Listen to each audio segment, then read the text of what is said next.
नमस्कार, आप देख रहे हैं 4 PM। मैं हूं आपके साथ सिमरन। असम सरकार ने फरमान जारी करते हुए विधानसभा में दिए जाने वाले जुमे की नमाज के लिए 3 घंटे के समय को खत्म कर दिया है, जिसको लेकर बीजेपी के ही सहयोगी दलों ने सीएम हेमंत बिस्वा शर्मा के खिलाफ मोर्चा खोल दिया है। बीजेपी के सहयोगी दल जेडीयू ने इस आदेश को लेकर कड़ी आपत्ति जताई है। बता दें कि जब से मोदी बैसाखी के सहारे आए हैं, तभी से सभी सहयोगी दल मोदी को आंख दिखाना शुरू कर दिए हैं। सदन से लेकर के बीजेपी शासित राज्यों के फैसले को लेकर बीजेपी के सहयोगी दल उंगली उठा रहे हैं। मोदी अपने तीसरे कार्यकाल में अपनी मनमानी करना भूल गए हैं, जो मोदी को रोज कमजोर कर रहा है। वहीं जब मोदी 2 बार पूर्ण बहुमत के साथ सत्ता में थे, तब विपक्ष कमजोर स्थिति में था।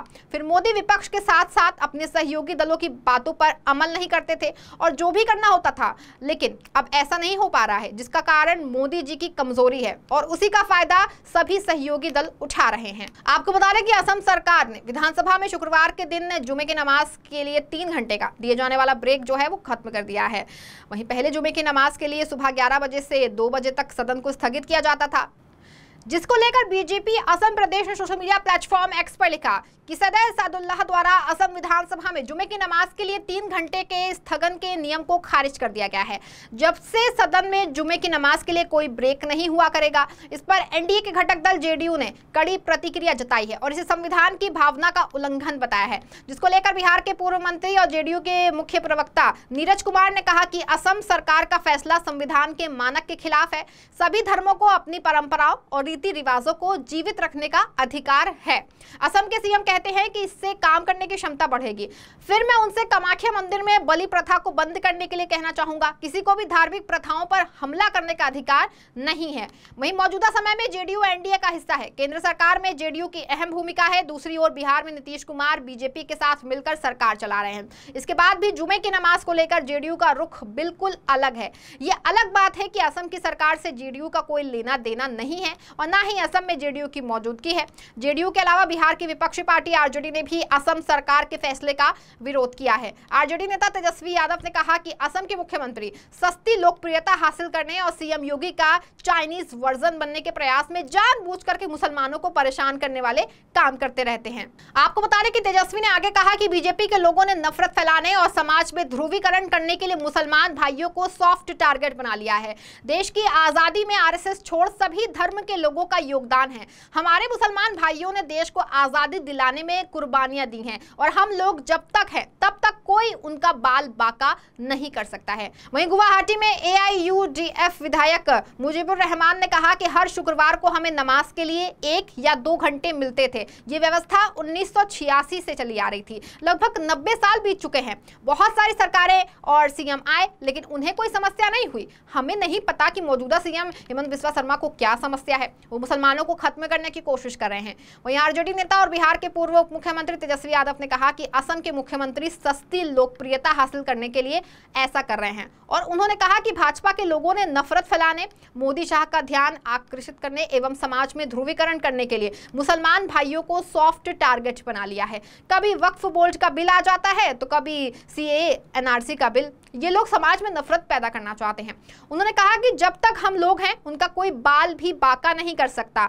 यूपी में मुरादाबाद से सपा नेता एसटी हसन ने कहा कि हेमंत बिस्वा शर्मा जब भी बोलते हैं विष ही उगलते हैं और समाज में जहर फैलाते हैं। उनकी सारी सियासत मुस्लिम विरोध पर टिकी है और उन्होंने कहा कि कुछ मुख्यमंत्रियों ने होड़ लगी हुई है कि कौन मुसलमानों को कितना टॉर्चर करता है और केंद्र के नेताओं के लिए करीब हो जाए। हेमंत खुद घोटालों में फंसे थे जब कांग्रेस में थे, उससे बचने के लिए वो ये सब करते हैं। आपको बता दें कि इस फैसले के बारे में मुख्यमंत्री हेमंत बिस्वा शर्मा ने कहा कि रूल कमेटी की मीटिंग के बाद सभी हिंदू मुस्लिम विधायकों ने फैसला किया है कि 2 घंटे के अवकाश की कोई जरूरत नहीं है। उन्होंने 2 घंटे की छुट्टी के बजाय इस दौरान काम करने का फैसला लिया। ये प्रथा 1937 में शुरू हुई थी, जिसे अब बंद कर दिया गया है। वहीं सस्ती लोकप्रियता पाने और एक खास वर्ग को खुश करने की कोशिशों के आरोप पर मुख्यमंत्री ने कहा कि ये जो फैसला हुआ है उससे सभी वर्ग के विधायक थे और सर्वसम्मति से निर्णय लिया गया। ये मैं लिया ऐसा नहीं है, जिसको लेकर बीजेपी सांसद विनेश शर्मा ने कहा कि भारत एक सेक्युलर देश है। अगर हम धर्मनिरपेक्षता और सभी धर्मों के आदर की बात करते हैं और सभी धर्मों के साथ साथ समान बर्ताव की बात करते हैं, तो मेरा मानना है कि सभी धर्मों के प्रति सम्मान इस सरकार की प्राथमिकता है। उधर एआईएमआईएम के नेता वारिस पठान ने कहा कि मेरा मानना है कि ये सरकार असंवैधानिक और धार्मिक आजादी के अधिकार का उल्लंघन है और ये प्रथा 1937 से चली आ रही है। अब आपको अचानक क्या हो गया है? मैंने पहले भी कहा है कि फिर कह रहा हूं कि बीजेपी सरकार और हेमंत बिस्वा शर्मा जैसे मुख्यमंत्री हैं, ये मुसलमानों के दुश्मन हैं, ये मुस्लिम विरोधी सरकार है। उनको हमारे खाने पीने से नफरत है, कपड़ों, मदरसों और अब नमाज से भी नफरत है। ये साफ दिखाता है कि बीजेपी सरकार विकास और रोजगार जैसे मुद्दों में फेल हो चुकी है। बेरोजगारी खत्म करना उनको आता नहीं है, इसीलिए वो सिर्फ इस मुद्दे को लेकर आते हैं कि मुसलमानों और इस्लाम के खिलाफ अनाप शनाप बोले, ध्रुवीकरण करो और राजनीति करो। वहीं असम विधानसभा के प्रक्रिया के नियमों में कहा गया कि शुक्रवार और शनिवार को छोड़कर आमतौर पर सदन की बैठक सुबह 9:30 से 2 बजे तक चलेगी और शुक्रवार को सदन की बैठक 9:30 से 11:30 और शाम 3 से 5 बजे तक चलेगी, जिसको लेकर असम के स्पीकर बिस्वजीत डिमरी ने कहा कि ब्रिटिश जमाने में सैदुल्लाह साहब के मुख्यमंत्रित्व काल में एक परंपरा जैसी हो गई थी और जुमे की नमाज के लिए असम विधानसभा को 11:30 से स्थगित कर दिया जाता था। और उन्होंने कहा कि उस समय बांग्लादेश असम के साथ था और इसकी राजधानी शिलांग में थी। हो सकता है कि उस समय इस्लाम धर्म को मानने वाले कई सदस्य ये प्रस्ताव लेकर आए होंगे।